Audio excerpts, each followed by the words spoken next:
Absolutely. Okay. Floor is open, ladies. Everything you wanted to know. You're afraid to ask. Exactly. How long did it take for you to know that you were safe? That you were safe to be around? Well, from my understanding, what I heard, it took us 3.5 years, to finally become a relationship, because I was still living in Ontario, and I traveled back and forth, and I was trying to show her that I really cared and loved her. When we talked about being together as a couple, one of the things that we had decided together was that we would not allow those other relationships into ours. We both understood that we had past relationships, but we needed to leave them in that past. And so we have never had any interference. And we could see it coming if it was coming, if it became a threat. And we would both know it, talk about it, and make sure to put the distance in there and make sure that that person wasn't going to come in between us.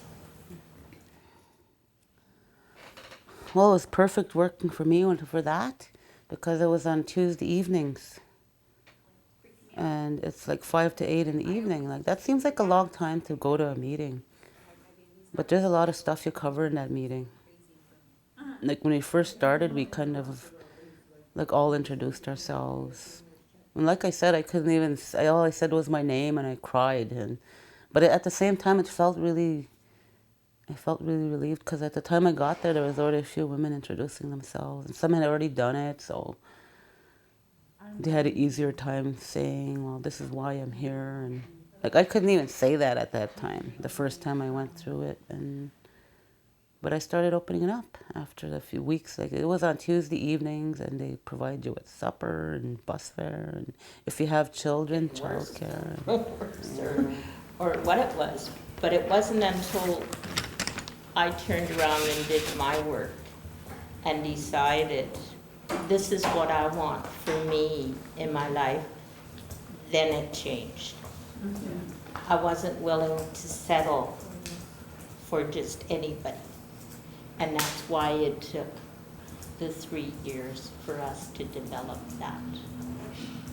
And we had fun doing it. We had lots of fun learning to trust one another, to love one another, to depend on one another, and to respect one another. Well, I was kind of shocked sometimes when I thought about relationships, like when I finally learned that it wasn't normal for somebody to throw things at you or to say things to you and to treat you terrible in public. Like I thought that was normal, and then we were talking about in our group about different ways of abuse. Like there's all kinds of different kinds of abuse, and I pretty much had all of them. And then what hit home for me was when I broke up with him. I was still like victimized by the memories. Like I wasn't even I didn't think I was a normal person anymore, and like I totally blamed myself for all that, of course. And then I used to think, am I a good parent, and am I a good woman even? And I never thought of myself like that for a long time. And then I realized people got to know me through the group, and and I got to know them. Them sharing their stuff, it was like, oh, I went through that too, and I'm not alone anymore, because I've always felt alone and isolated, and I was really isolated in that relationship. And I've been facilitating, and it wasn't until Red Road to Healing where I had to like really be honest and truthful and speak my truth and honor that truth and honor it in such a way where there is no apologizing, because it's mine, and it's free from judgment because it's coming from me. that's the way we create the balance in the relationship. He looks after the stuff on the outside. I look after the stuff on the inside. Not that he doesn't do dishes or cook or clean or anything, but he waits until I ask, and then he will help with that.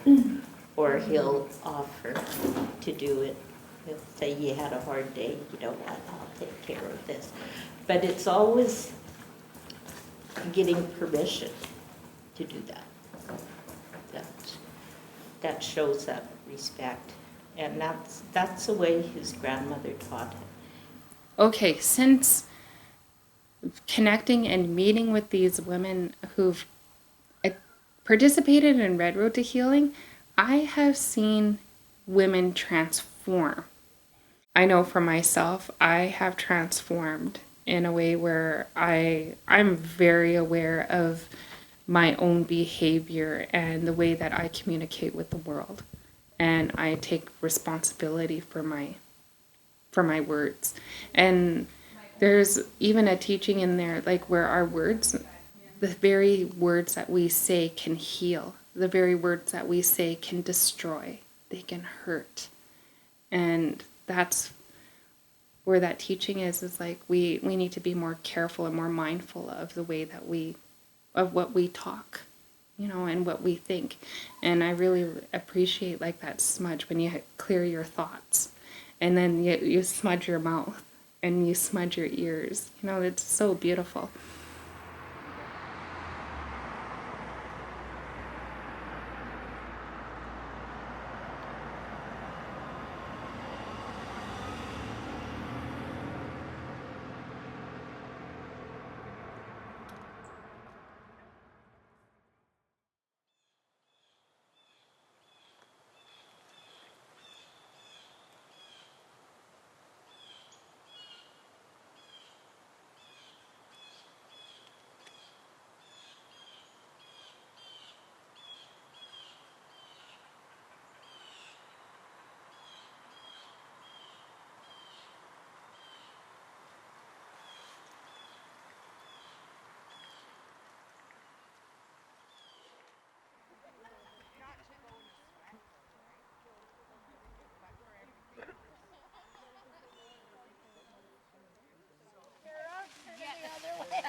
On there.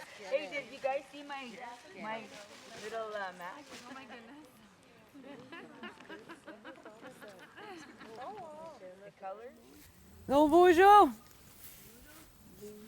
Today we stand on the Quatuk, the Biznikas, Omash Kuzik, Nintorem. My name is Rolling Clouds Coming to the Earth. My clan is the Elk. Y'all know me as Shannon, the one with the boots. I welcome all of you beautiful women to this land that has been given to me to look after. This is a place that is a place of healing and a place of hope for a lot of people. And I am very grateful to be able to look after this land and be able to have it available for all of you to come. We're going to begin with the sharing circle. After that, we're going to have our feast. And then after the feast, we're going to start to prepare for the full moon ceremony. And somewhere in there, we'll have some teachings. We'll sit together and talk about girl stuff. Mainly, this is about community. This is about coming together as a group of women and reclaiming our place and building relationships and being strong together in this good way. And it's so beautiful to see so many women come out here and to think of all the women that have been touched by the Red Road to Healing. It makes me really emotional, and I'm holding back right now.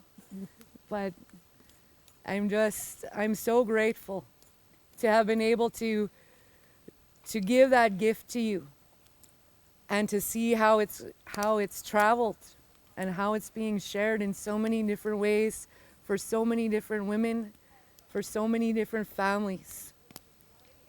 And so I thank you for coming. We're going to have a good time. There will be tears, there will be laughter, there will be food. And if you're Native, you know that means good times.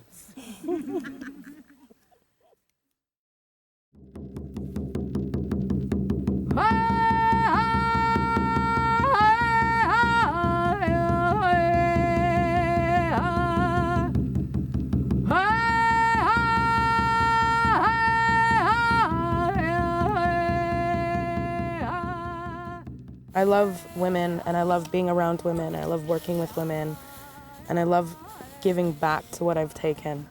I started off as a journey of leaving an abusive relationship, and but when I started drumming, I started to stay sober, and just the idea of being in a relationship just like made me feel choked, and I'm never ever going to be in a relationship, I kept telling myself. And one of the hardest things was my parents only gave me what they had, which wasn't a lot because they were both in residential school. And my mom moved out of her mom's house when she was 12, and she went to work in people's houses cleaning and whatnot, and she never really had family. Then when she started to have kids, they were taken away and put into residential schools, so she never got to learn to be a mom, really. And it took me that long to figure it out. But she passed that on to us. And yeah, this program has helped me so much. Like, I've been through the program 3 times already, and I'm going back for another one because I just can't get enough. I keep learning something new from each program that I go to also. So, like, I've been in a 11-year-long abusive relationship, 6, 7 kids later, even a stepdaughter thrown in, so that's 8. So I know the struggle. I know the struggle too well, and I feel like it's time to start opening my voice and letting myself be heard for a change instead of just shut up and listen kind of thing. Where like how Chrissy was saying, like, I want to be a rainbow warrior. I want to show others, like, you don't need to live with all that hurt and pain that others have caused you. Because I've been through a lot of abuse ever since I was a young little child, and I still have a kind heart and love everybody. I just choose not to like some people and I stay away. First off, I need to say that if it wasn't for this program, our center would not be what it is or where it is. I think the center in its own being was extremely lost and looking for something. And this program has changed every aspect of our center. And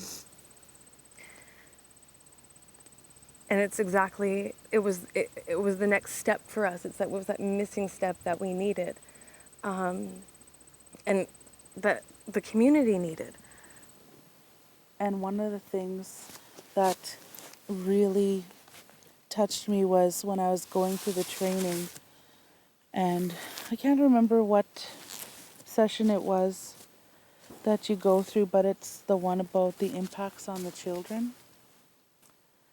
And I thought, those are the things that I went through. And being in a domestic violent relationship, you know, my children are going through those things. You know, my oldest son, he heard me crying and screaming and getting beaten up, and he's seen it. And I thought, how has that affected him? And it really hurt. For me, what Red Road showed me was to forgive the people who hurt me and to help them. Because of the honesty I was allowed to share, helped me share that with my family. I can protect myself now because I can see the signs. Even if my daughter has some problems with this kind of spirituality, she sees it as a good thing. My nephews and my nieces see it as a good thing. I finally know what happy means. You know, all the crap I grew up with. Same as everybody else, the violence, alcohol, the incest, I was angry for a long time as well. Beat up everybody I could see on the street when I was younger. The Red Road to Healing had helped me with finding out what I wanted. What do I want? Challenging myself. So now I have a family again, and I'm going to take the Red Road to Healing again. And I want to further advance my teachings and my ceremonies and bring that home. So I guess maybe it's given me hope. It's really powerful for me to hear that and to know that what is being fed to your spirit, you're taking it and you're carrying it. My very first thing that I was ever given was the drum. It was my first bundle item, and I just cherished it. But at that Sundance, I was a couple years into it, and I thought about my journey and how far I had come, because I found out what I wanted, and I found out who I was, and I found out that there was more to me than I ever knew before.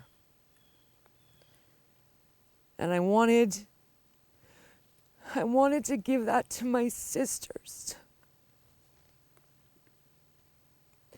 I wanted them to know that there is more to you than what you know. I wanted you to know how sacred and beautiful and powerful you are. And that you don't have to suffer. And that's what I prayed for. That whole Sundance.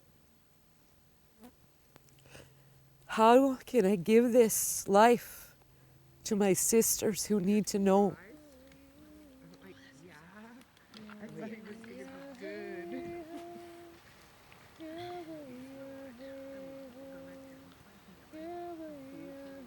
Oh yeah, that's perfect. But I have Gabe now as of last week. Gabriel, childhood friend.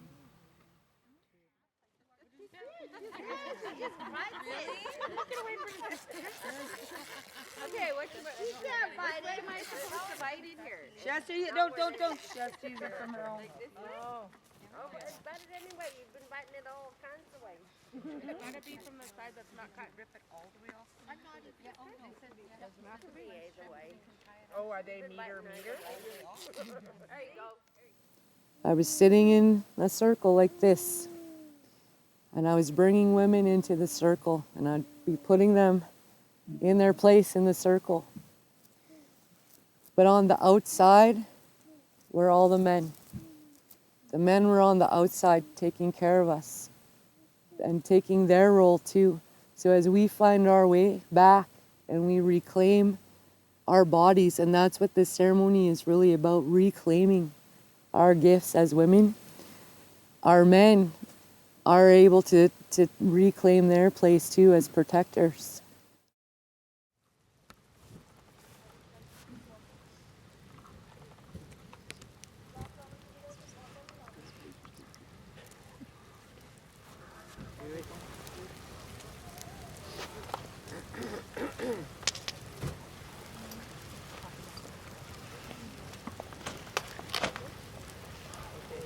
Everyone done?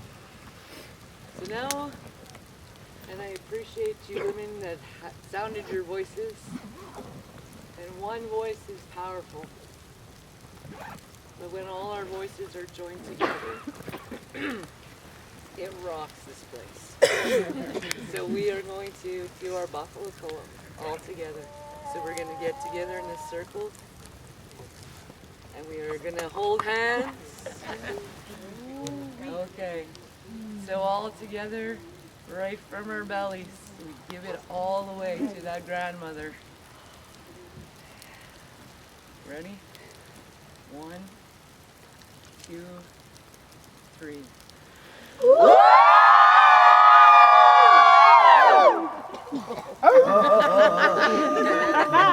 Felt that.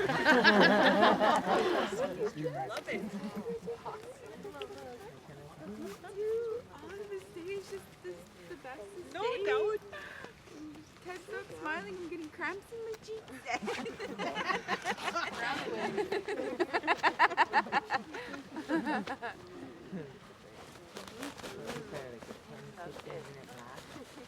Earlier today, nobody gets stuck.